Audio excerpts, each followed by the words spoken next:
Hi, Stephanie.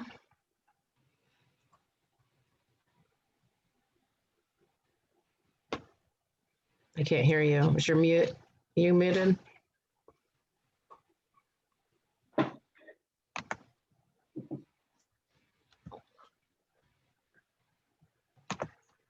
Welcome, everybody. We'll be starting about 7:07. You can start chatting in the chat bar and let us know where you're from and say hello. And also, if it's your first time, let us know you're a newbie.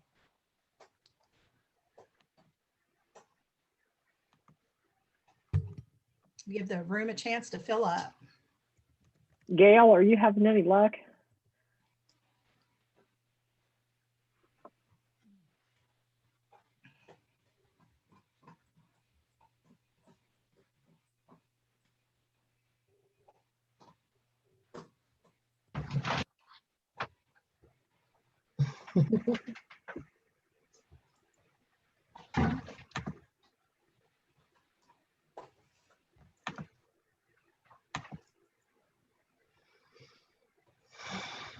Hey, Darren.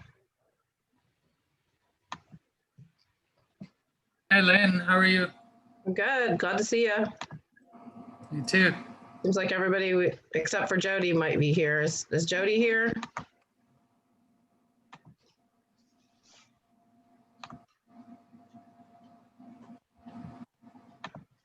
Gayle, how you doing?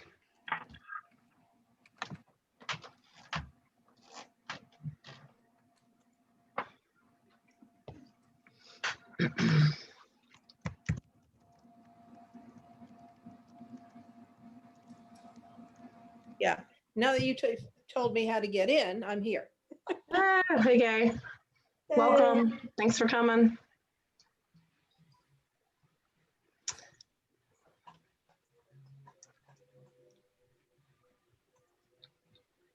Everybody, welcome Kathy Heslin from Portland, Oregon. This is her first happy hour. Welcome. Gayle Swift. This is her first, I think, too. I think I did one a few months ago, but then it was conflicting with family Zoom hour, and it was just like, I can't do both. Jane G. Hi, Jane. Where are you from? Hi, I'm from Little Rock, Arkansas. Welcome. And This Leanne is- Parsons, we haven't seen you for a while. Good to see you tonight. This is Jody Moore's first time, too. She just came in the room. Hey, Jody. It's good to be here. Thanks for the shout out, Marcy. I've missed you all. I'm typically working or having grandkids Friday night, but this night was open and I'm so excited to see you all. I have missed you. Oh my God, Leanne, nice to see you as well. Barbara, My girlfriend. Oh my goodness. Look at us. Yeah, I'm doing a bit of grandmothering myself this weekend. Me too, tomorrow morning. I thought they were going to be here tonight and they're not coming till morning. So I'm like, yay, I get to jump on. Excellent, excellent. Love our tribe. This is so great. Yeah. The next best thing to sit knee to knee on the red couch, right, Barbara? Oh man, wow. Well, I can't wait till we get to be in person once again. So hopefully maybe September might be a good time. Right, ladies? That's September right. is perfect. Sounds good. Okay, just putting in a plug. Hi, Stephanie from Kentucky. It's her first time. Oh, sure is.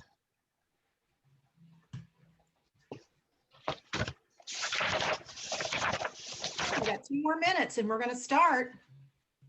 Okay, can you hear me now? I'm on the phone. Yes. Is this Gayle? Yes, it is finally. So good You to know, hear we your use voice. We use Zoom all the time, and I use that microphone. I don't know what's wrong tonight. Well, I'm glad you were able to call.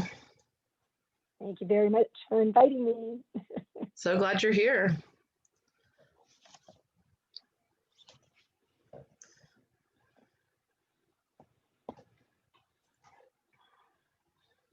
I got my adrenaline going a wee bit. Yeah, I know the feeling, especially when it's being recorded. No pressure, no pressure. And every link I tried had the meeting number, but not the telephone numbers. So it's like opening file to file. Yeah, well, when you're panicking, it's hard to find stuff.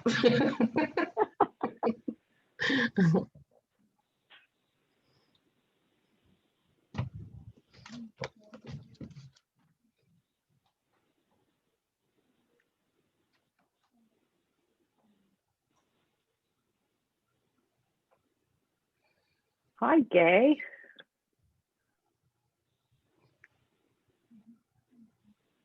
That me? Gay's on here too? Yay. Hi.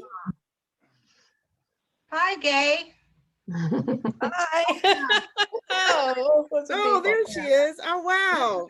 Realized you flew in from South America. For real, Right. yeah. Live from South America. Okay, guys, it's 7:07. Let's Yay. get this party rolling. Jennifer, will you put that first graphic up again, please? We want to welcome everybody to another episode of Happy Hour. Jennifer, show me the other one. The first one you had up first, if you don't mind, please. Certainly. I'm Marcy Keithley, your host this evening. And we want to welcome everyone to another episode of the Happy Hour, brought to you by the National Association of Adoptees and Parents. You can't get it back up? Keep trying. I know. You know, it's just, I've got like a million things on my screen and it's like, where did it go? Well, I can put, I've apparently lost it. So one that's our big one for today. Okay. I can't, it won't let me minimize Zoom. So I can't go back and get it. Ooh, Well, I got an idea. We will screen share screen 2. I didn't mean Can you to see it now? Here we go. Okay, that'll work. We just wanted to let you guys know that tonight is kind of special to us. We're celebrating our 1 year of Happy Hour episodes. We started this a year ago. I'll make sure everybody's on mute. We started this a year ago when our conference was canceled, along with a lot of the others. And we were thinking about a way that we could all stay connected. And we got a few volunteers together one Sunday afternoon and suggested, I said, well, it would be a really good idea to have all of us together. How can we stay connected? And we did a little bit of brainstorming. And most of those people are with us this evening. Lynn is one of them, Lynn Grubb, and we had David Bowl. We had Rich Erlob, Lorene Pittman, and Paige Strickland. And we just kind of noodled around with it, and we came up with a happy hour. We thought we would be doing this for a couple of weeks, guys, and it took off, and it just got its own identity. And here we are 1 year later. And we're tickled to death to come into your living room every Friday night. It filled a void, and it seems to be continuing to do that. So as long as we have the audience, we're coming into your living rooms on Friday night, and we're really excited to do that. So we wanted to show that graphic to you and let you know that how one idea ended up 47 episodes, 1,114 unique attendees. And here we are 1 year later, and we're still going strong. Everybody that's out there this evening, you know, we couldn't do this without you, without your support. So it means a lot to all of us here at NAAP. So we're so excited to have all of you this evening. We want to go over a little bit about who we are, especially for you first timers. We used to be Indiana Adoptee Network. We did a name change in January, and we are now the National Association of Adoptees and Parents. And this is just a little bit about who we are. As Barbara just shared a few moments ago, we do hold an annual conference in Indianapolis. We will be sharing those details with you at the end. So you want to stay tuned to the very end because we also have some other surprises. But this is just a little bit about us. And then a little bit of housekeeping item. We are recording this episode, the entire episode this evening. If you have questions, because we do have a lot of guests this evening, please go ahead and you can use the chat bar and ask your questions. And we have Jennifer Falsing and Pam Krosky in the Zoom room that are going to help us monitor those questions and keep the evening flowing. Just a little bit about what's going to take place is we do have our very own Lynn Grubb and her friends this evening with us as our spotlight guest. And one thing that we're very excited about, again, is the fact that when we started out a year ago, Lynn and Laureen were our first spotlight guests. And it just seemed so appropriate to have Lynn on this evening and her friends. So we're very excited about that. And for those of you, just a little bit about Lynn, this evening we're going to be speaking of the power of our collective voices using Anthology. And Lynn has been in the adoption community for quite some time. And she's going to share some excerpts and stories about her projects, answer your questions. And she blogs at No Apologies for Being Me. And she's contributed to 8 adoption anthologies. So for those of you, again, that will be spending the entire evening with us, if you stay right to the end when we do our closing, we're going to be doing some giveaways to some of those books. So you'll have the opportunity for your names to be entered in a drawing and win some of these amazing books. And with that, I'm going to turn it over to Lynn and Friends and let you take it from there, Lynn. Thank you for the wonderful introduction. Also, thank you for joining us for an evening to discuss the power of our collective voices. I thought it was a very fitting topic now that we've been doing this for a year. And I want to thank Pam, Marcy, and Jennifer, the board of NAAP, for all their hard work and providing a space for all of us to learn and support each other through some difficult times. Tonight's event will focus on the medium of anthology. And the power of our collective voices centers around the desire to share our stories in a public way. Some of us are only comfortable sharing our stories in confidential environments or in journals, and that's a great way to begin. However, I hope that by the end of this event, you will be inspired to share your stories more publicly, even if that just means one-on-one or in a small group. By sharing our stories, we can serve ourselves and our communities in the following ways: to reclaim our agency that we feel we lost and encourage others to take back their agency, a way to educate on topics that are not mainstream, such as adoption, to simply tell our stories, which connects us, and to feel less alone or provide resources to others who do not yet have a community like we do. I wanted to just take a moment to shine a light on the Adoptee Survival Guide project that a lot of people in the room here have taken part in. And I want to say thank you for those that came, even though you're not reading: Marla Jones, Gay Tannenbaum, Stephanie Harris. Am I missing anyone? And you'll hear from the others that actually did contribute later, but thank you for joining us. This is the book project that I was the editor of. Hopefully you can see that. Back up a little bit. I was looking at the reviews for the book because it's been 6 years since it's been published. It was March of 2015, the same month that Ohio opened their birth certificates. So the timing was really great. And I went back and read some of the reviews just to see, every now and then you get a bad review. And I was looking to see what people had said in the meantime. And I found a comment from adoptee Craig Steffen, who unfortunately passed away suddenly after he and I did a talk together in 2016. He wrote, "This book makes you realize that you are not alone, and the sense of disconnectedness you may feel is not dysfunction." And I thought that was really, really poignant coming from Craig. And I just kind of felt like he was speaking from above, cheering me on a little bit. So why anthology, and what is it about this particular medium that I have felt compelled to partake in? Anthology is a Greek word meaning a collection of blossoms. And I really love the visual of that. I picture all, the flowers that are blooming right now in the spring, all sitting in some water and coming together. And I really feel that our stories are like those blossoms. But Anthology is basically a collection of itinerary works chosen by the collector, or in the case of most adoption anthologies, the editors. I personally see Anthology as a power in numbers medium, which creates a safe space for a message that may not be popular or understood in the mainstream, as we see with the complexity of adoption. From what I have learned, anthologies don't necessarily sell well in traditional publishing formats. However, we have opportunities to get our voices out there using self-publishing. The ease, low cost, and it's actually free. I know that sounds hard to believe, but it is free to self-publish. When we did our book project, we used Create Space, but now it's Kindle something. I'll put a link in the thing. Sorry, nervous. So I want to encourage the adoption constellation to use self-publishing as a pathway to get our voices out there. This includes writing and publishing adoption memoirs. And like Marcy says, we're going to talk a little bit more, have a book giveaway later.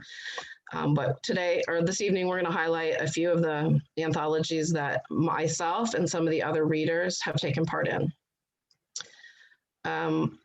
So I'm going to do a quick reading with the Adoptee Survival Guide just to give you a taste of what the goal with this book project was. And then I'm going to turn it over to Becky in a few minutes to give you a little more information on this project.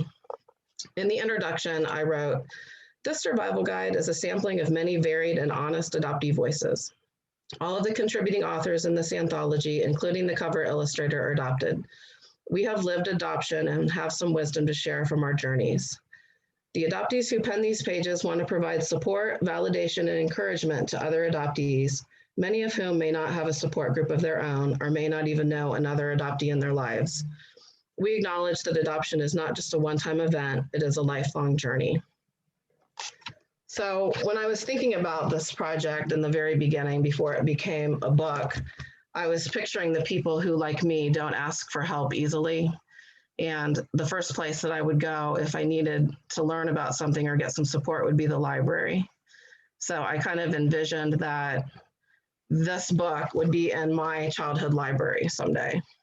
And it is now because I donated it. So, great. Another project that I worked on is through the Anya project. And if you haven't heard of that, I'm going to attach a link into the comments about it. It was I don't know if you guys can see this.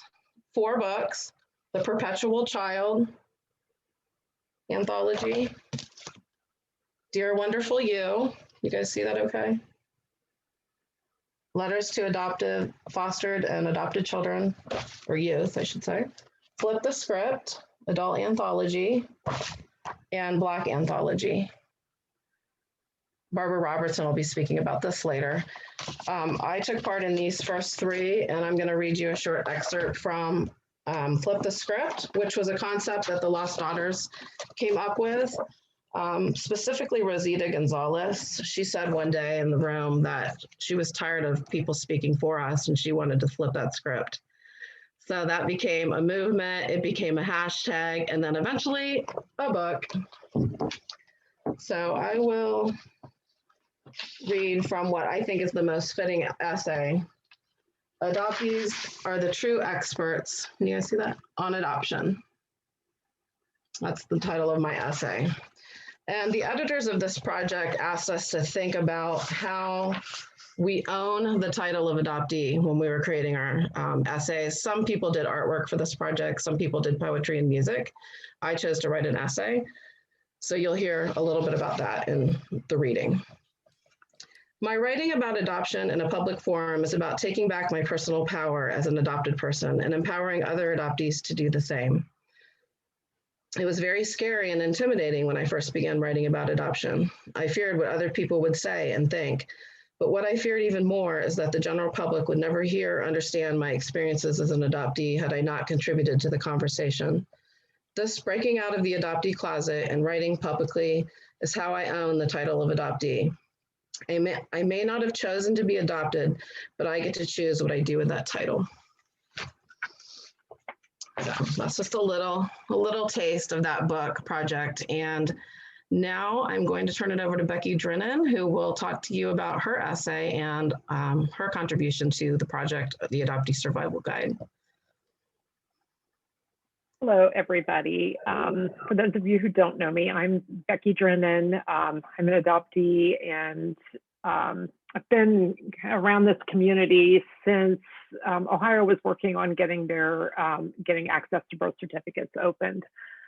Before that, I was kind of walking this journey as an adoptee alone, and you know, the online community is really how I was able to really connect with that community, and then you know, helping with the advocacy in Ohio, and anyhow, that's where I come from. Lynn has asked me to talk for just a minute about the Adoptee Survival Guide project. And when I'm thinking about that, the best way I can think of to describe that project is a community with purpose. And what I mean by that is the Adoptee Survival Guide was Lynn's baby. She's the one who found a diverse group of adoptees to contribute to that project. But it really did become a group and community project. Lynn created an authors group for the book project on Facebook. And that group became, and still is even active today, a support group for all of the contributors to that project. It became a room that we could, you know, share the ups and downs of being adopted. We, you know, I would guess that Lynn just probably anticipated that it would be to talk about the mechanics of the project, but it really became a lot more than that. And I think for that page to still get people engaging 6-7 years after that after it began, it says a lot about what happened there. I think another really unique thing is Lynn was the editor of this project, but she really invited a lot of participation in the decisions for that group. For instance, I don't know if you guys have noticed, the cover of this is a chameleon on a toolbox, and that really came from a lot of group conversation. Oh, look, there he is. That's the little chameleon. But, you know, when we were talking about what would signify, you know, what would make a good impact as a cover and what would really signify the adoptee journey, you know, that's what we came up with. And as Lynn said, it was an adoptee artist who created that artwork. Paige Strickland wrote an explanation about why we chose that particular cover that is in the book. So I think that was important. And, you know, also the section headings, Lynn and I chatted back and forth about that. And I think, you know, she allowed me to contribute a lot of ideas to how the section headings and how the book was divided up. So it really was, I think, a collaborative project. And I have to talk about what makes, what I think really illustrates how much this project became more than just a writing project. And that is what happened after the book was published. And so what happened is, and I think Gaye, I believe this might have been Gaye Tannenbaum, I think this was your idea. We took a copy of that book and we sent it around the globe with Gaye's very much Gaye's expertise allowed us to be able to handle the logistics of all of this. She managed where it went here and there. We had to factor in where people were going to be. And I think, Gaye, you were in the United States and we had to send it to you before you were getting on a cruise or something, I believe. So, I mean, it was a whole lot of logistics involved in getting this book to every single contributor to this project, and getting it done in a more or less timely manner. It went to Australia, it went, I think, to England, and all over the United States. And so we ended up making that happen. And so the book went along with a passport to show its path around the world to get signatures or autographs of all of the contributors, and everybody, you know, really included a little bit about why the project was important to them. And so once everyone had signed it, the last folks that got it were the people that were more local to Lynn, which was the artist for the cover, Paige Strickland, and I. And we ended up presenting that book to Lynn at an Adoption Network Cleveland support group meeting. And there's video of it somewhere. Lynn, you should post that somewhere. I know you still got it. But I have never seen Lynn as emotional and speechless as she was at that, so that was really a fun way to really continue to build community with that. So that's, I think, to say that it's important to get that written word out there. It's important to tell our stories, but that connection with others who share an experience with us in some way or another is super important too. So that's another benefit of the anthology, I think, is if it's created correctly, it allows you to really develop connection with other authors. And I also think it helps you think about your story in a new way. It's a lot different than journaling in that you really have to think about the message and how other people are going to read into what you write. So it's a whole different process. As far as the anthology projects that I've contributed to, in addition to the Adoptee Survival Guide, I contributed to an anthology edited by Laura Dennis, which was called Adoption Reunion in the Social Media Age. And it's really interesting because I wrote pretty much about the same events in both, more or less, but really with a very different bent on both of them. So it's really if you have not written anything publicly before, you don't have to put all your stuff out there. You can do just little bits and pieces that you're comfortable putting out there publicly, but it is a good thing. And so tonight, what I am going to read is a little bit out of my essay entitled Risk and Reward that was published in the Adoptee Survival Guide. And the section that I'm reading, the excerpt that I'm reading is after I describe searching for my birth father. I found him without a name using just non-identifying information. And so I'm kind of starting, it sounds like in the middle a little bit here, but after weeks of working up enough nerve, I called the bride. I found my father, a little background. I found my father, what really put the pieces together was a wedding announcement from my mother's cousin, where my mother was the bridesmaid. I called the bride my mother's cousin. After shaking off her surprise, she gave me the name of my father. I was right. My new cousin was so generous with her words. She was so open to a phone call that caught her completely off guard. And with her words, she gave me the gift of knowledge and more. In the space of a short phone call, words on a piece of paper became flesh and blood. Soon after our phone call ended, I received an email from my new relative, a photograph from her wedding. Right on my computer screen, both of my parents in the same photo. That which had been hidden was right before my eyes. There you have it. Non-identifying information, along with an Ancestry.com subscription, a newspaper microfilm index, and hours upon hours of search time. Someone who knew I existed and didn't believe keeping a secret trumped my right to know. All that and a healthy dose of adoptee intuition led me to my father, a name I was never supposed to know.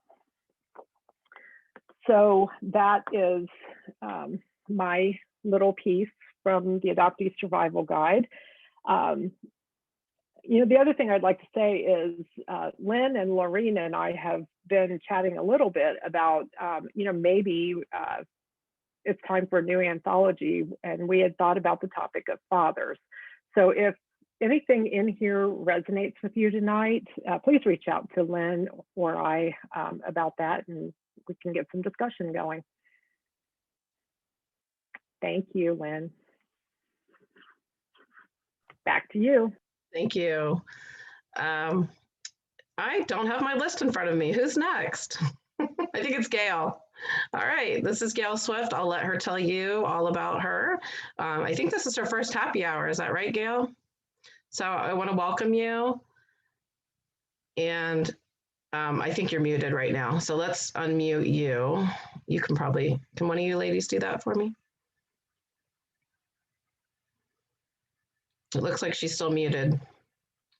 There we go.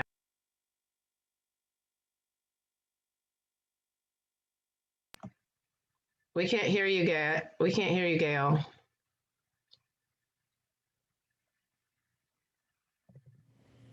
Can you hear me now? Yes, we can. Yay.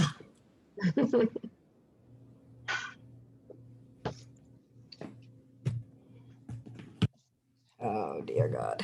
This is the book that she's going to be talking about. Can you guys see it? It's Not About You. Understanding Adoptee Search, Reunion, and Open Adoption.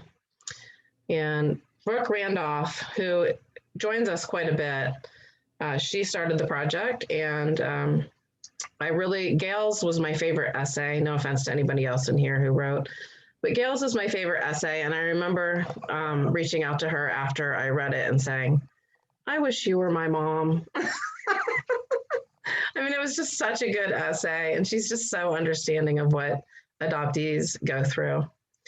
So are you ready, Gayle, or you doing okay over there?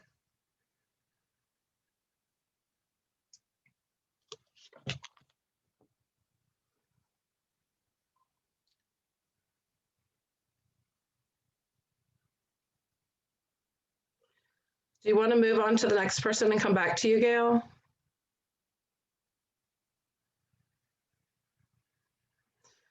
Okay, who's after Gayle? It would be Kathy. Thank you.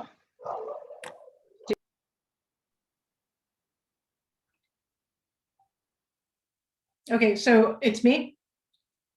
Can you all hear me? Yes. All right, awesome. Hi, everybody. So I've been in just a couple anthologies. So Lynn's anthology, the Adoptee Survival Guide, and then I was also part of the Lost Daughters anthology. But then I also had a couple pieces in a few magazines. Adoption Constellation was one out of Portland with Astrid Castro. And that group has just gotten back together again, which is exciting. They're not producing a magazine, but they are having a group, which is great. And then also Focus on Adoption had picked up one of my Lost Daughters blogs and published it in Canada. And then one of the most interesting ones was Narrative Inquiries in Bioethics, which is a medical journal, academic journal, and it was about adoptee access to birth records and whether that's important. So that was a really interesting one. So there was just a couple of different avenues of publication. And I think what stood out for me when working on the anthology projects is I had been following a lot of these writers either on their individual blogs or different adoption blogs, and was always really impressed with what they had to say, their openness, their willingness to share. And I wanted to be part of that group. I wanted to, these were people I admired, and like to be associated with that just made me feel like being with family. And actually that's a lot of what my excerpt is about. It was the first time I was in an adoptee support group in Portland, Oregon in the 90s of Adoptees in Reunion, which I couldn't believe there was enough adoptees in Portland to have a group, much less Adoptees in Reunion. And so it was the first, and like back then I didn't realize how many of us there were.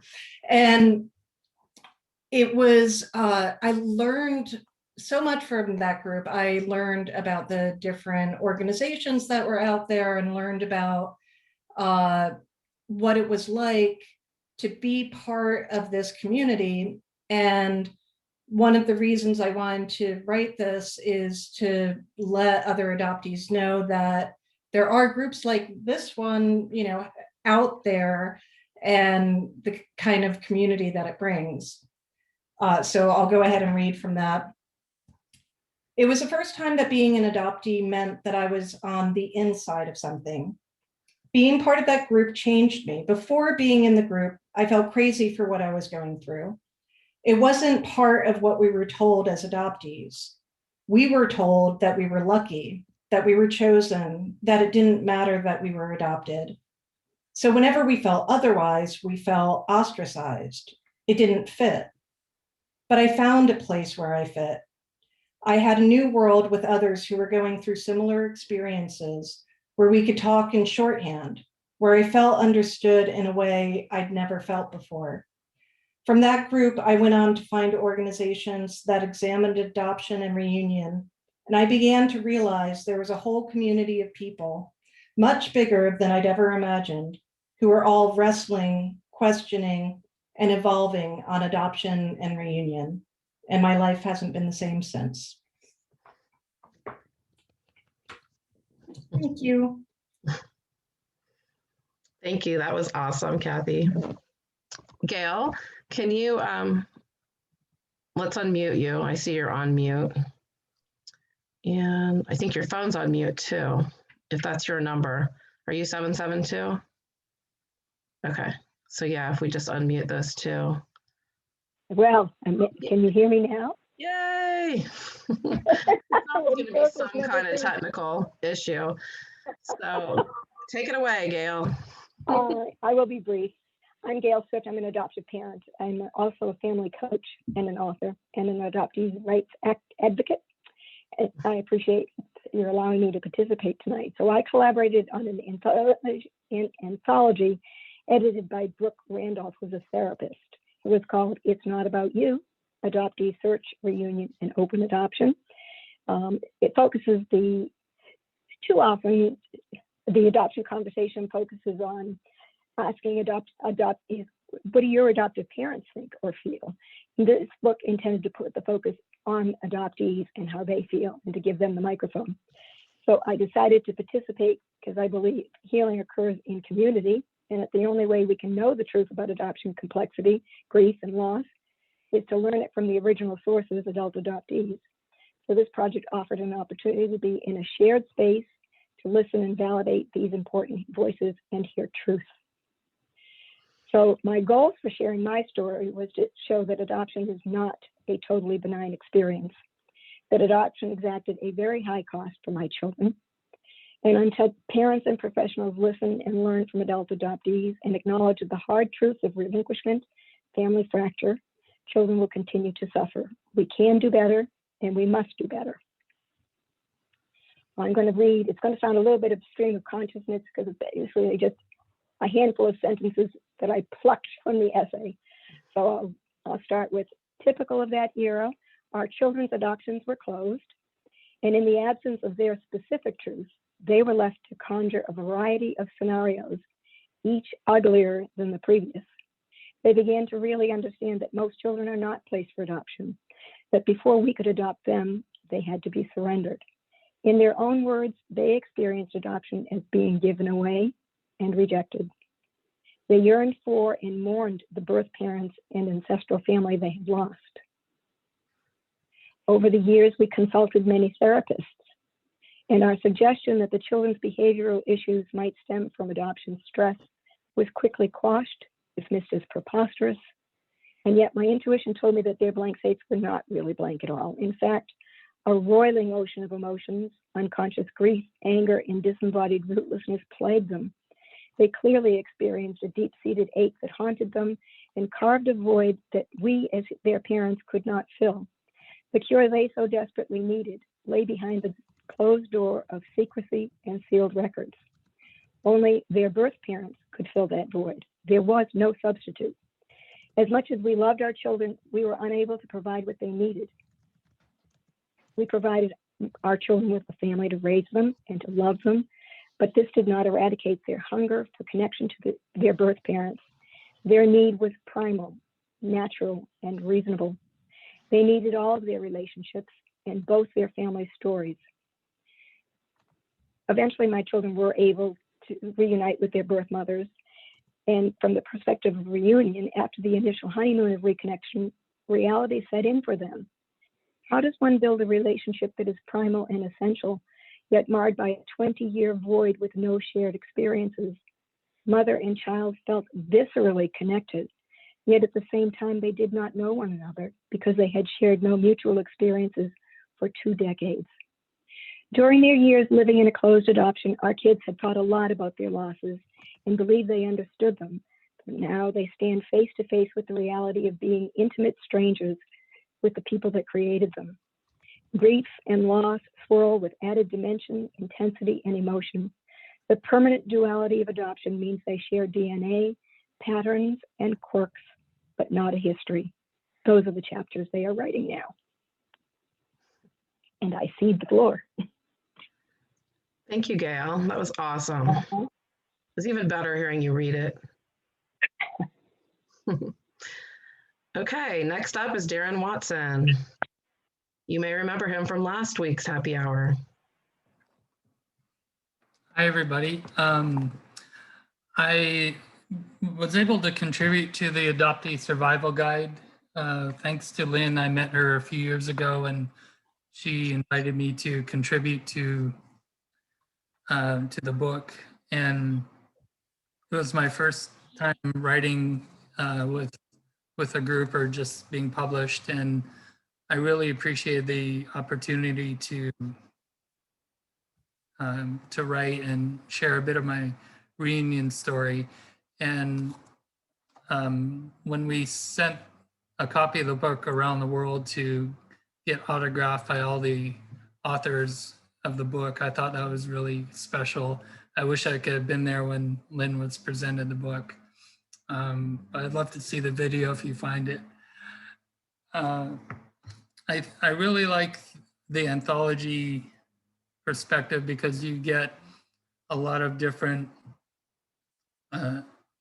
stories and perspectives by adoptees, and they're all unique and different, but we all have a common experience of being separated from our families, most of us growing up in the baby scoop era and with closed adoptions. And I think it's a great way to educate the public with a lot of different stories and snapshots from our lives. The title of my essay is called, How Do I Trust That I Won't Fail?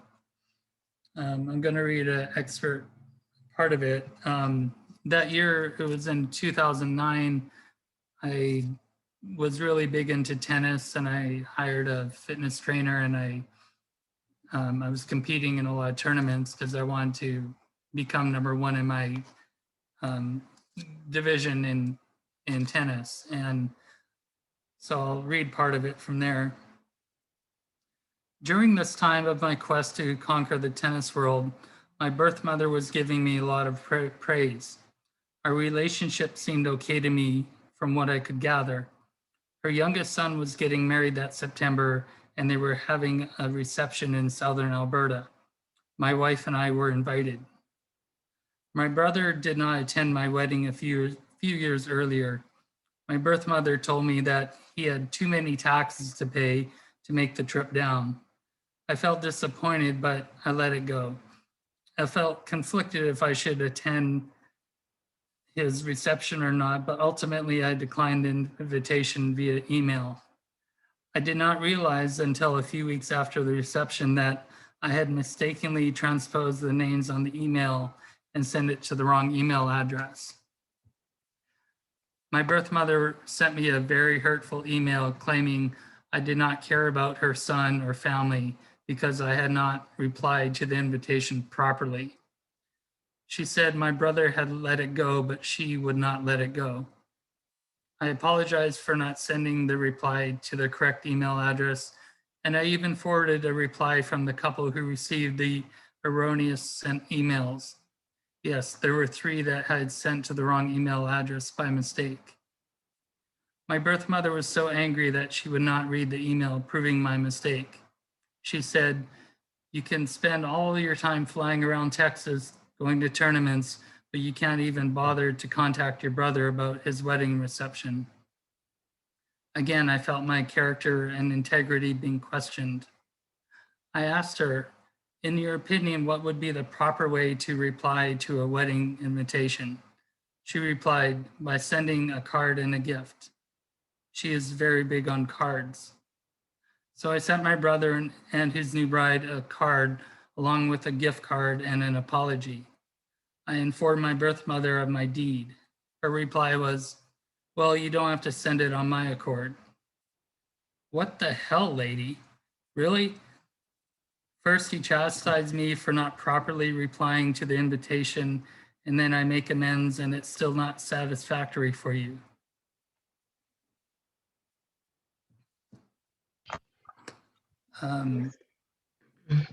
So during that time,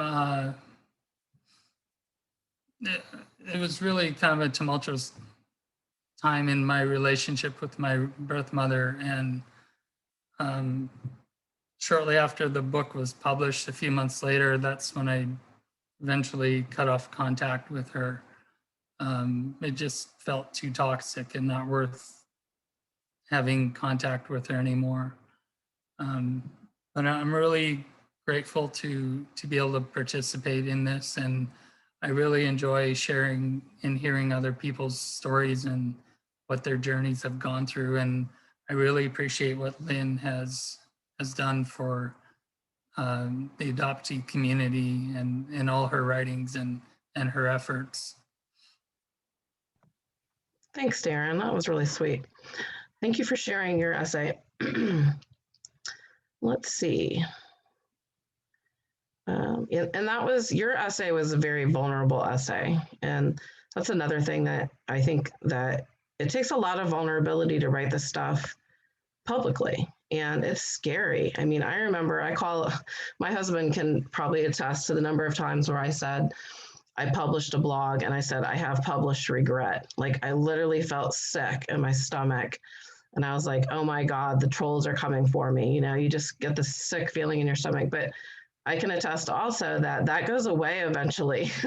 When you write enough, I mean, there's a little bit of fear, but you know, feel the fear and do it anyway. So I just wanted to share that because Darren's essay was really vulnerable. And really what he shared last week was too.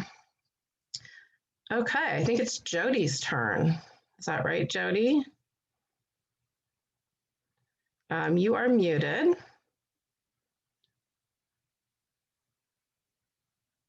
Can someone unmute Jody, please? Hey, while we're waiting, I have a question.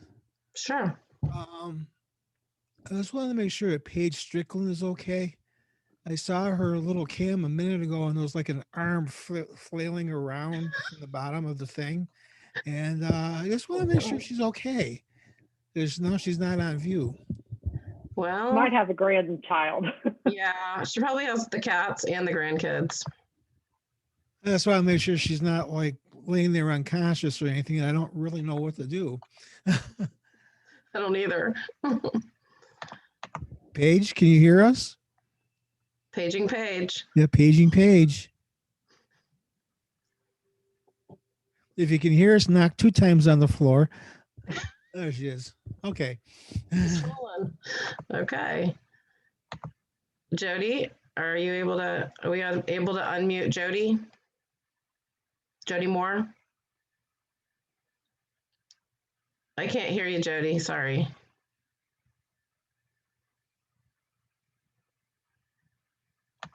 She's muted. Okay, I still can't hear you. So, oh, there you Yeah. go. Hey, hi. Yeah. I guess I was mutated. Now I'm not. Welcome to the land of sound. Yeah. Well, yeah. Thanks for inviting me, Lynn, and everyone for putting this on and for letting me be part of all this. Yeah, we're super happy to have you. Just so you know, I'm really camera shy, screen phobic, whatever. I don't do this very often. And do you want to just read your essay and call it a day? I can do some of it. I mean, I'll read. I'm just just pick out a part that you like or that has meaning for you and that you think other people might like. Okay. This is the book I'm reading from, Adoption Therapy, if you can see it.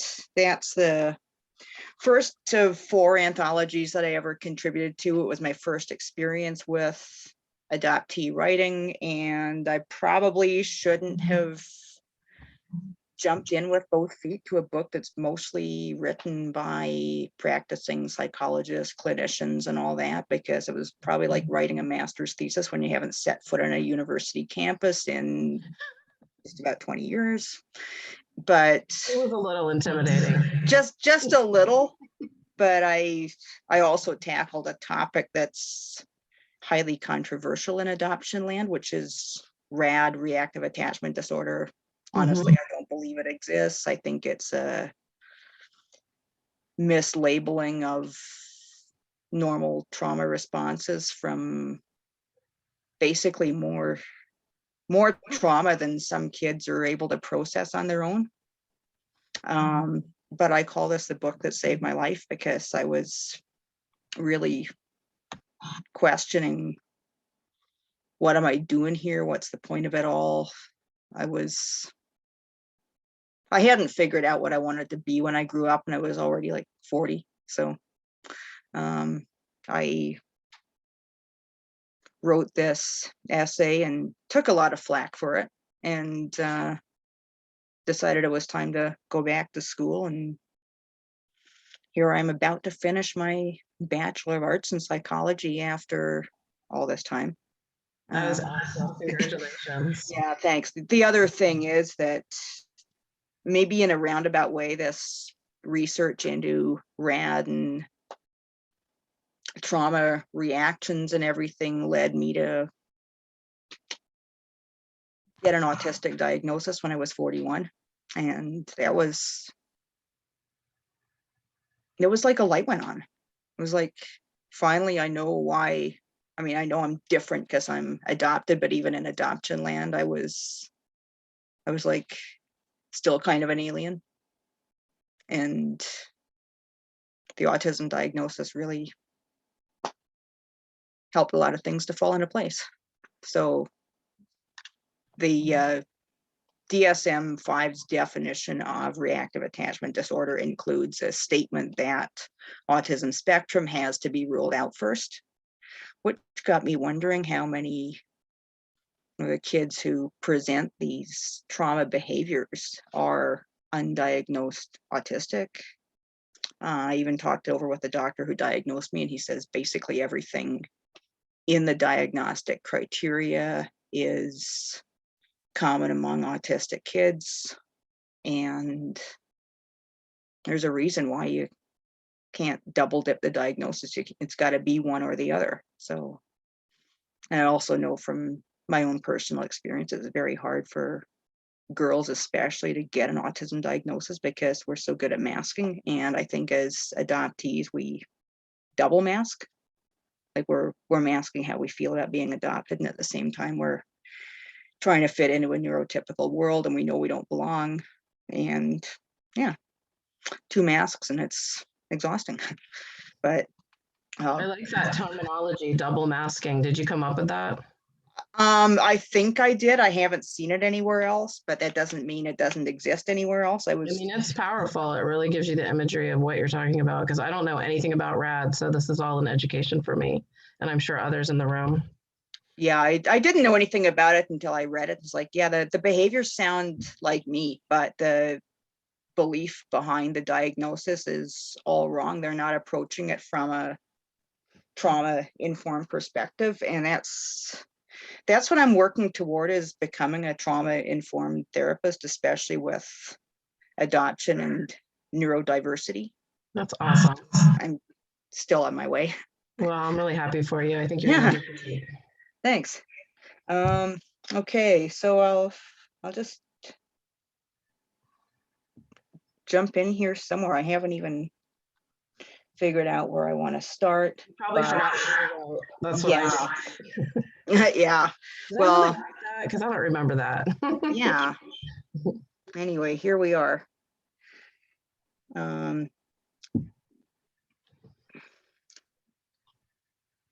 We'll start with my own story, because all the signs were there for me to be diagnosed when I was about 5 or 6, and the doctors missed it, but then there wasn't that much knowledge about it when I was a kid either.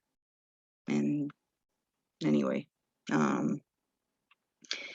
when my aunt and grandmother took me across the ocean to my new home at 21 months, I already knew my dad and had already learned to call him Daddy. At some point, my aunt and uncle decided it was time I stopped calling them by their first names and started using parental terms for them, most likely to prepare me for the adoption home study, although I don't really know that. Neither one of them was around to ask by the time this was published, but I must have been 11 or 12 when I went back to calling my uncle by his first name. It's how I thought of both of them. I instinctively knew I wouldn't get away with calling my aunt anything but Mom, so I kept up that charade until her death. And here's the thing, my dad's sister adopted me, but she didn't tell me she was my aunt. She basically raised me as an adoptee rather than as her niece for 10 years until I was 12. And she suddenly sprung it on me a month before I was to meet my dad.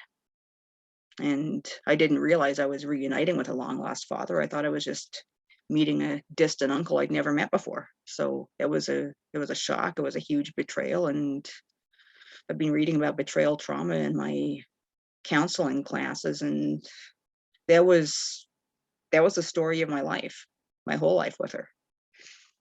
Such a child subject to an international adoption is not suffering from an attachment disorder, but from post-traumatic stress.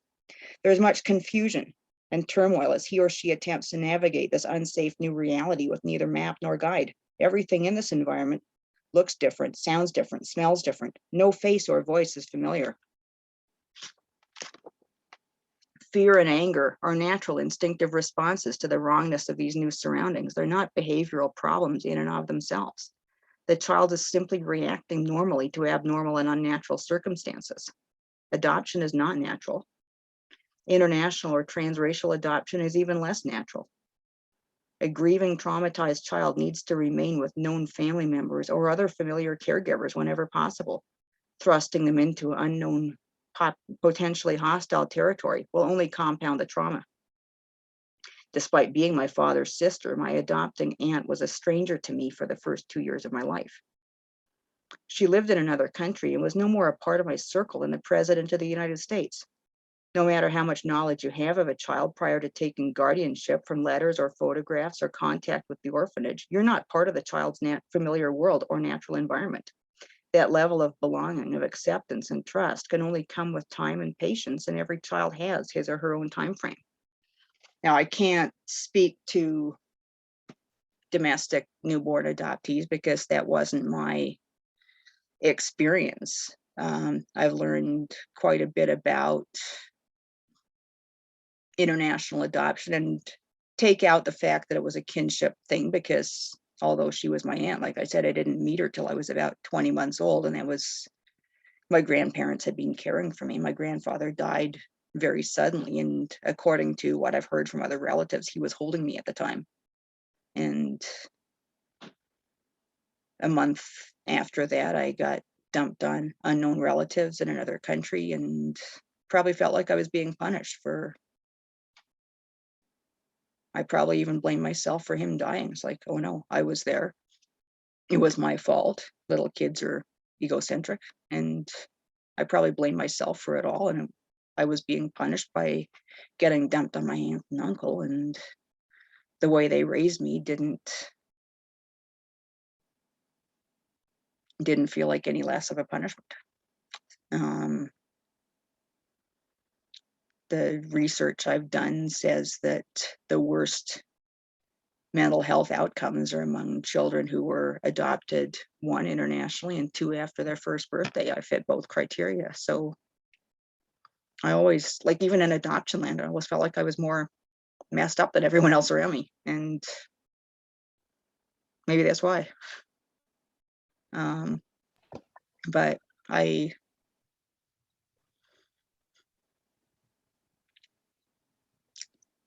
thank all the adoptee support groups for basically giving me a safe place to talk about all this. And We're glad to have you, Jody. We really appreciate your viewpoint. It's amazing. And I Thanks. wish you the best of luck in your future endeavors. I know you're going to do great. And there's some nice comments for you in the chat. So check it out. Oh, thanks. I Yeah. appreciate that. And thanks Yeah. again for having me here. It was great to even virtually meet you after all this time. I know. It's been 6 years. Can you believe it since that book was published? Yeah, the survival guide was great. Like I've made some even real life friends through that. Some of the adoptees I've met, worked on the project with, and Yep. That's how Becky and I really got to know each other. yeah, like And Paige hey, and Gay. yeah. Maybe someday we can have a real life reunion or something. I don't know. Yeah. All right. Well, it looks like Barbara Robertson is our next person to speak, and I will let her have the mic. Take it away. Thanks, Lynn. And I just want to emphasize to you, Jody, I've been cheering you on in the comments, and everything you said resonates with me so much. I was deeply moved by your words and your story.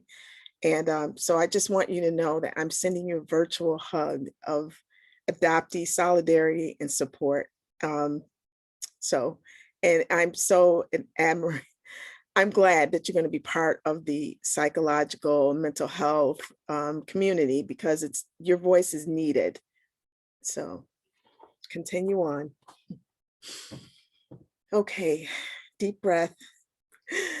Now I have to talk about me and my story and how I came to be a part of this a Black anthology. And I'm very honored that I was, because I'm the same race adoptee and I was adopted domestically.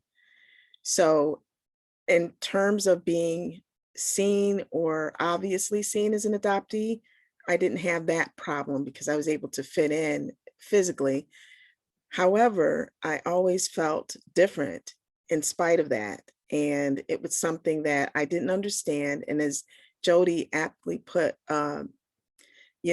kids are egocentric. So we think that we affect the world for everything. It's always our fault. It should be us to solve whatever problems that is spoken or unspoken in the households that we grew up in. So as many people have perhaps thought, adoption's just a one-time thing, but Lynn, as she pointed out in the beginning, it's not. It's a lifelong and a continual process. But I didn't know that at the time. Before 2015, even though I knew I was adopted, I thought that it was just a one-time event. But I thought about it every day because I thought about my birth mother every single day. But I didn't know until I got my copy of my original birth certificate, because I was part of those Ohio adoptees that had received it finally, because they changed the law. And so I was finally able to see my mother's name. And it was very impactful to me because I felt like in life I was floating, that I wasn't real, that I was just an alien, that I wasn't human. And I tried so hard to be. And so it wasn't until I saw that I felt for the first time that I was part of the human race. So that also is an intersection that I found with me being an African descendant human being and being a part of the human race, because and so that's what prompted me to write my essay called Reclaimed Heritage. So I'm going to read a couple of paragraphs. Every day I walked in ignorance, not knowing my own origins, and had little to inform my future because of it. I had to find my own way and figure out how I was going to be in the world for myself. Growing up, I benefited from the post-civil rights era of the 60s, the women's rights movement of the 70s, and my adopted mother's advocacy for my education. I was able to be enrolled in desegregated schools, getting the opportunity to excel that I unfortunately did not have in the Black community at the time.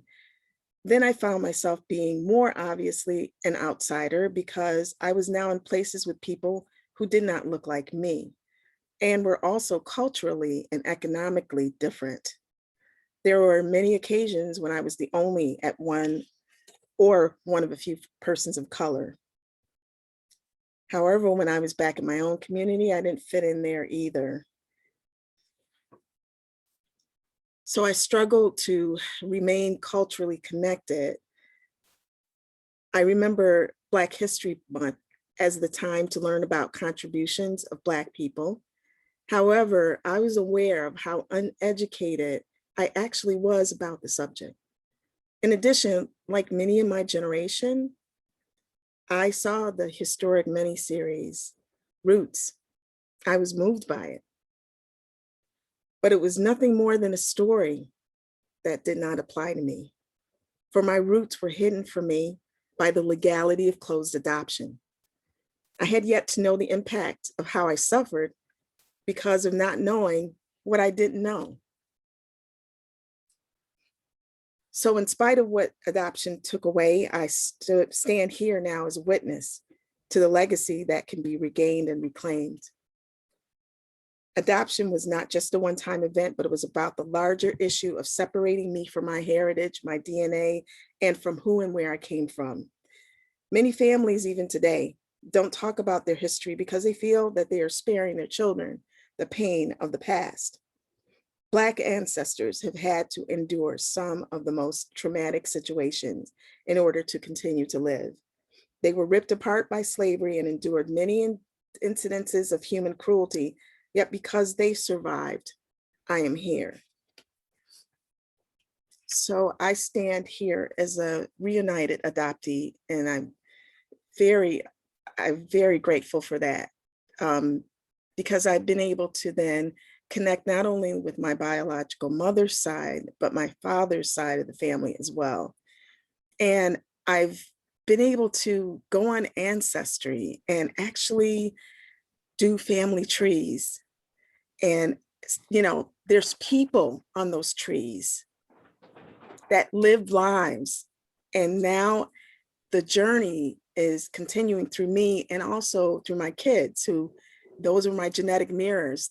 Those are the only ones I knew for a long time, but it's certainly been wonderful to see now the genetic mirrors going from the past and seeing it in the future. So it's been a painful journey, but it's also been a journey of triumph and being able to, I want to thank Reshma too. I want to give her a shout out because one of the things I was able to contribute to was the Dear Adoption blog. And writing the essays was literally the first time I had come in touch with my actual feelings. And it was brutal. It was extremely emotional. There were times where I was like, I just was a mess ball, like of tears. And I didn't understand why I had such a strong emotional reaction to writing, you know, but I'm beginning to understand and just kind of like accept and own that there is a lot of emotions, a lot of different emotions that I, as an adoptee, had tried to repress because, you know, it's not supposed to have affected us, you know, but it did. And so now I can acknowledge that, and I'm glad to acknowledge it. And it has enabled me to be more freer to express it. And then this is one of the ways in which I was able to, and I'm very glad about that. Thank you. We are too. It's beautiful. Thanks, Barbara. And leading up the rear is Jeff Hancock. Welcome, Jeff. Hi. Hi. I just cursed because I forgot to unmute myself.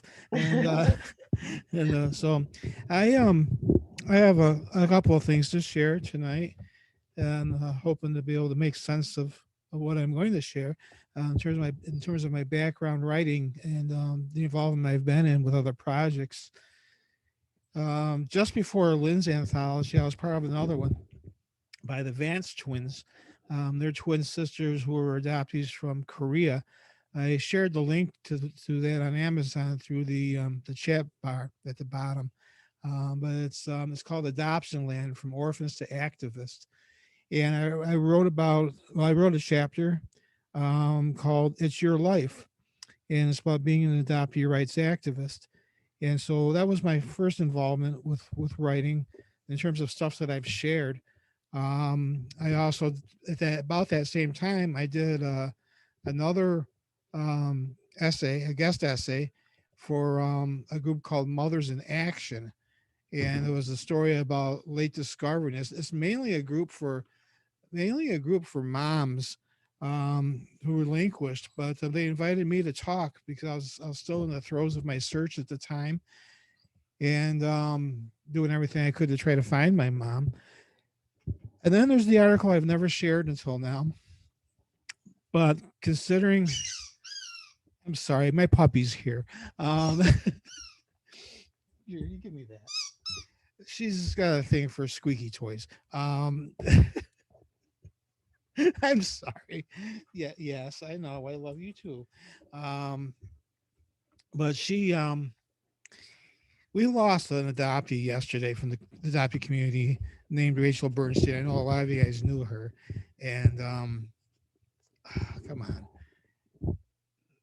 In case you guys can't see it, this one right here is licking my face right now and panting and doing everything she can to try to distract me. And I'm in the, yes, get down. I'm in the room alone with her. But Juniper, cut this. Come here. This is Juniper, in case you're wondering who I'm talking to. But a number of years ago, I had a really good friend of mine that I knew through MySpace and later through Facebook. She was an adoptee from Fargo, North Dakota. Fargo, North Dakota, who became very, very ill very suddenly and wanted to find her birth mom. She had been searching for a long time, and she had tried through places like Kinsolving and different online sources as such. And she failed at it. She could not find her mom at all. She had some information, but not a lot. Her name had been changed by the adoption agency that had carried her. And plus, she was born in Utah and adopted in Colorado. And she was born through Latter-day Saints, who facilitated a trade-off. Would you guys get that dog out of here? They facilitated a trade-off to the Catholic Charities in Colorado Springs. And pretty much while all record of Christine had been abandoned. And so that made her search nearly impossible. When I found out Chris's condition, she had I'm trying to remember the name of it. Basically, amyloidosis is terminal. Her body could no longer absorb ingredients from the foods that she was eating, and she was diagnosed as terminal. They were optimistic. They gave her 6 months to live. She really had 6 weeks. So I used all of my adoptee contacts through MySpace and Facebook to pull as much support as I could to try to enable a search for her, thinking it would probably take the whole 6 months that she had to live to find anyone.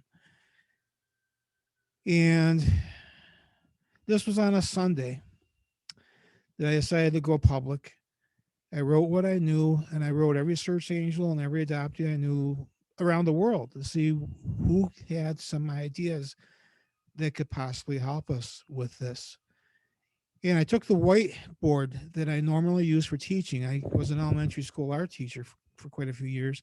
And I had a whiteboard I used to bring home to write lessons on, put it up for the kids so they'd know what to expect for that day's class. And I put all these different like tables on it to try to track any information that might come in on Chris's mom. And by Monday night, so roughly 24 hours later,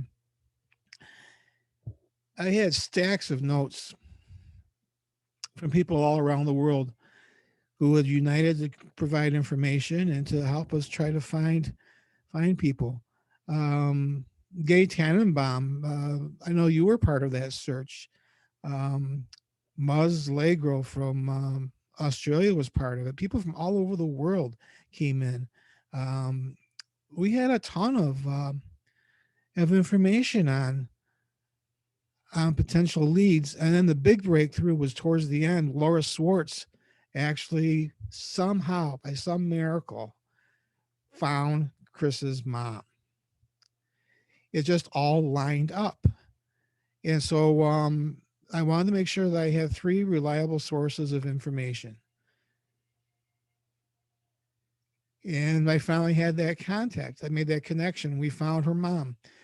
We found it through an online guest book at a funeral parlor in El Paso, Texas. They had her address, her name, her age, her phone number, said everything about her on it. So I felt comfortable that we had her. It was at 3 o'clock in the morning. I had been up all night trying to deal with this. And how am I going to contact this woman that may or may not be Chris's birth mother? And what am I going to say to her? What if she isn't the person that we're looking for? I didn't even want to allow myself to think about that. But what am I going to say to her?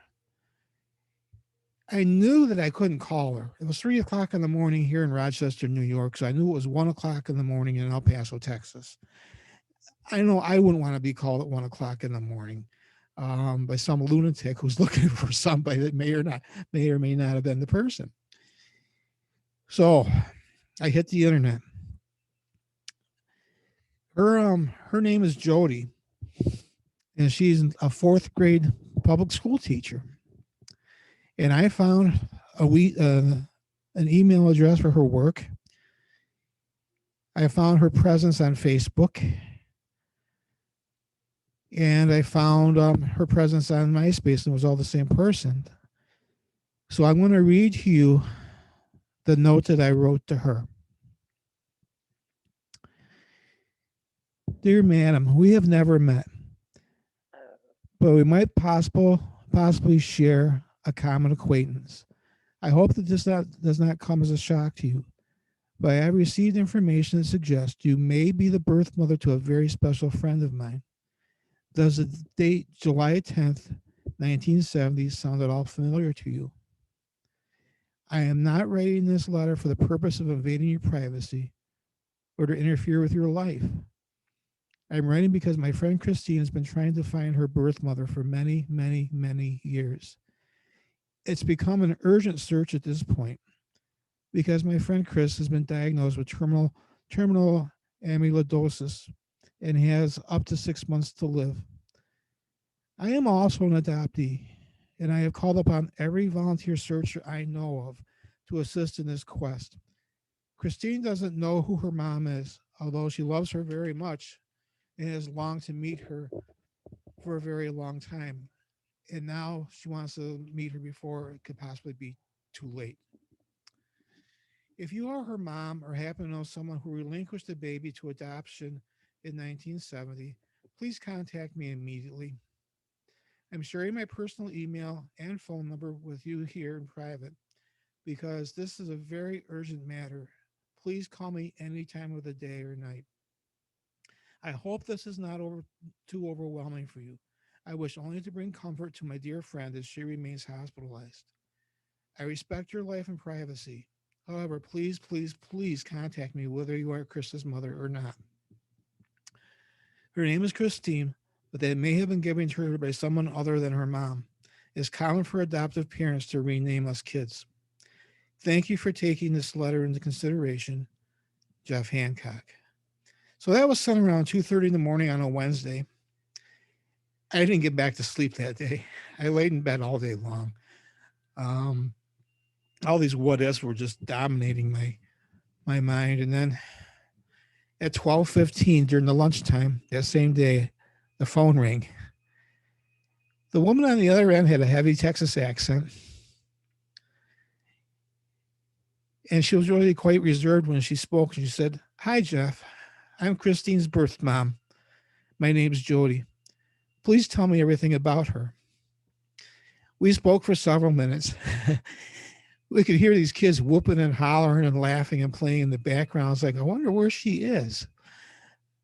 I told her about the illness that Christine had been stricken with and how Christine and I originally had met through social media.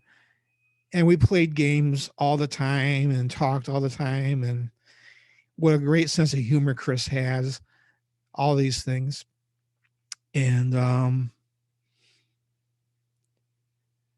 well, I told Jody about Chris as best as I could.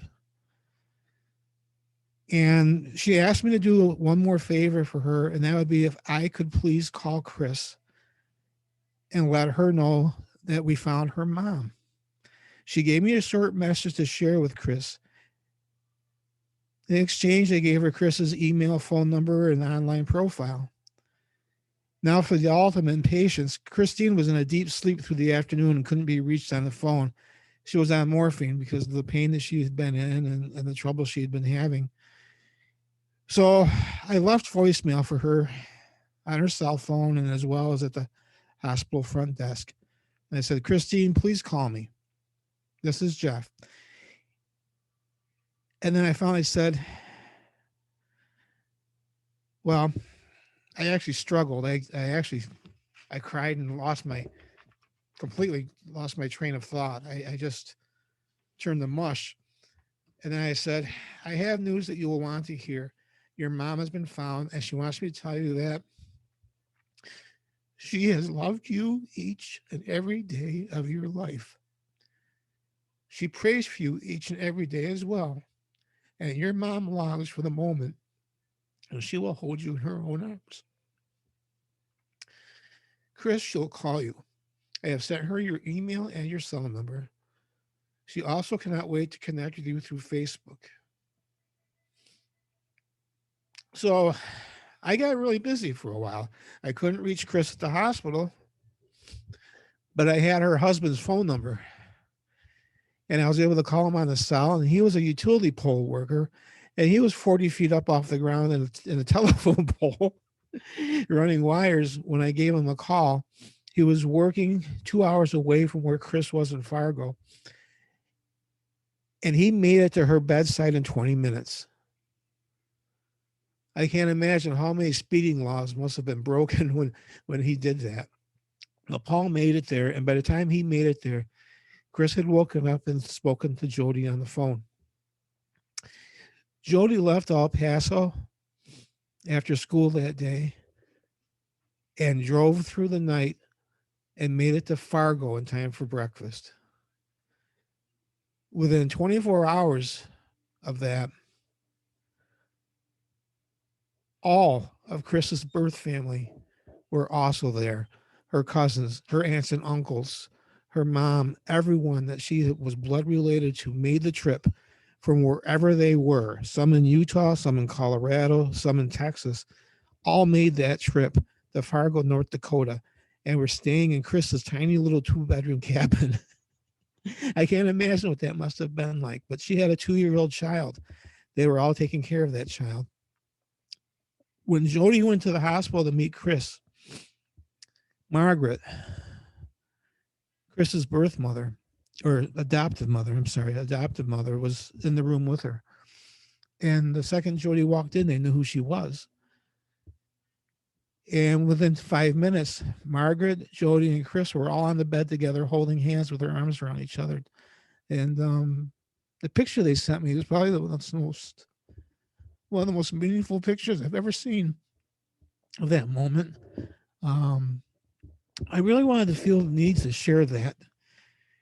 I still haven't shared the article, but I've given you guys the gist of it because it resonates really hard today with the loss of Rachel. This is not the first adopted friend I've lost. I know it won't be the last. We've lost a lot of them. But boy, losing these close friends, it just doesn't get easier. And this weekend, I'm going to go to work on an article for Rachel. I don't know where I'll share it if I ever will. I mean, it's taken me 12 years to share this one for Chris. And I'm sorry if I'm being way too intense. You know, my intention tonight was to read one short excerpt from Chris's or from Lynn's book. And that's the poem that I wrote at the beginning of my chapter, where it actually has kind of a dark Dr. Seuss tone to it. Have you ever wondered why families keep secrets until they die? This completely takes over who you are, carving within you an unbearable scar. The day I learned my parents had lied, the soul within me stopped living and died. I felt as though I had just lost my very best friend. Who was I now? Was I at my start or at my end? And about that same time that I wrote that, I found a quote that said, the worst thing about being lied to is knowing you were never worth the truth. And I think that's the reality far too many of us have to experience as adoptees. That's one of the reasons why I became an activist in adoption and still remain in that. But anyhow, that's my story. And I feel bad that I kind of went on a different direction from what I promised Lynn.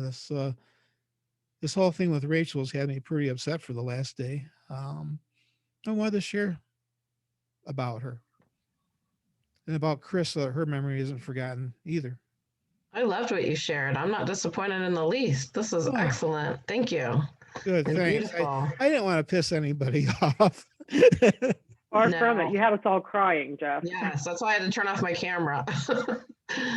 Yeah, it was very necessary. I mean, many of us are mourning, you know, in different ways, people that we've lost, you know, and thank you. It was very appropriate for you to share. Absolutely. Thank you. Well, today is also March 26th. And it was March 26, 2007 when I learned I was adopted. So today's the anniversary of that. Oh my goodness. You know, the strangest anniversaries have the ways of just showing up and triggering you when you least expect it. And so that's been in the back of my mind today too. But I just really wanted to share the Chris story. She was a trip, you know, she was a funny person. It's too bad she didn't live longer because I think every one of you in this room would have loved her. She was the one that she used to sneak MySpace in at work. She worked a pretty serious job and she wasn't supposed to be goofing off on social media during work hours. And she notoriously was always doing surveys and things like that with people like, you know, what's the last thing you drank? What's the last thing you ate? You know, are you missing any toes? Those kinds of surveys that were so big back at the beginning of social media. And I sent her this little clip of a ghost in a TV commercial. And it required you to get real close to your monitor with the volume turned all the way up. And so she did that. And as she's sitting there with her nose to her screen, she's watching this car come down this hill. And out of nowhere, this guy in the mask from Scream shows up, is bigger than life on the computer monitor, and screams at the top of his lungs, which made her scream. And I'll just never forget. She got the humor. She thought it was hilarious, but she wrote to me. She goes, "You asshole! You scared the living shit out of me." She goes, "I blew coffee all over my keyboard. I don't want to get fired for this." She goes, "My God, I can't stop laughing." And so she was that kind of person who could laugh at herself. And I got to admit, after all these years, I still really miss her a lot. And we've got a lot of people to miss. God, we've lost so many people too many people over the years. And maybe I as don't an, mean to interrupt, Jeff, but it looks like we're running low on time. well, I'm sorry, you guys. You know what I meant to. We're glad you shared. But since you mentioned anniversary, I'm going to take it back to Marcy because she has something to tell you about NAAP's anniversary and what we're doing tonight. Thank you, Jeff. That was Sure, beautiful. Marcy. We appreciate you sharing, all of you It sharing was. your stories tonight. You know, sharing our stories is, our stories is like, it's the most important asset that we have. And when you share your story, you're sharing your heart, and they become your superpowers. So you just can't share it enough. So thank you so much, Lynn and Friends, for tonight. We really appreciate all of you being here tonight. Yeah, we wanted to get back with you about the 1 year anniversary, and who would have thought again that we would be here 1 year later with all these amazing spotlight guests and all the fun we've had this year.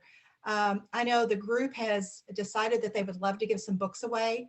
Lynn, you want to talk about that a little bit? And I think what we can do, because I know we're running out of time, excuse me, and I know I want to give Pam the opportunity just to talk about conference real quick. We have all of your email addresses, everyone that's registered this evening. We'll put you in for a drawing. Lynn is going to give away how many books? I know 2 of the Adoptee Survival Guide, and then Brooke Randolph committed to 2 for It's Not About You. I asked Lorene, I know she popped into the room. I feel certain she'll give 2 away of her book, The Ties Are the Lies That Bind. And Marcy, your book? my book, and then Pam and I's children's book, Frankie and Friends Talk Adoption, a children's book. We'll also put that in the giveaway. Paige, would you be willing to donate? Yes, Paige has 2 books, 2 memoirs. So we will add absolutely. Absolutely. Okay, thanks, Paige. Yeah. Great. Yeah, again, it was really a great evening, Lynn. This was a great topic, and it was wonderful the way that you brought everyone together. And again, it was kind of cool that you were our first guest a year ago, and here we are now. So yeah, that was wonderful. I appreciate the invitation, and thank you for all of you who showed up tonight. It's been more than I can imagine. Thank you. And with that, I'm going to turn it over to Pam very quickly just to talk about conference and a closing comment, and we will go from there. Thank you, everybody. Well, we're glad everybody got to be here, and we're excited that we will actually, who decides to join us in person. If you can't, join us via your computer. And we're excited that we will have David Bowl and Melanie Chung.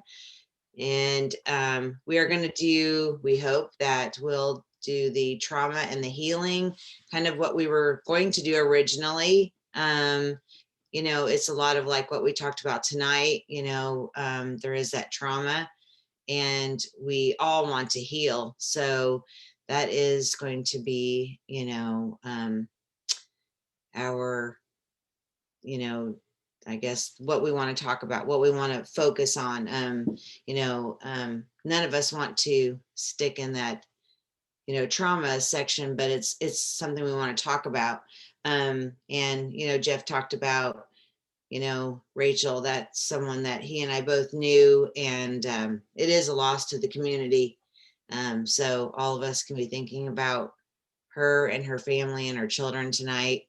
But yeah, something exciting for all of us to get together, to finally be around each other, you know, at the hotel, if you can join us. So stay tuned. We'll keep you guys up to date.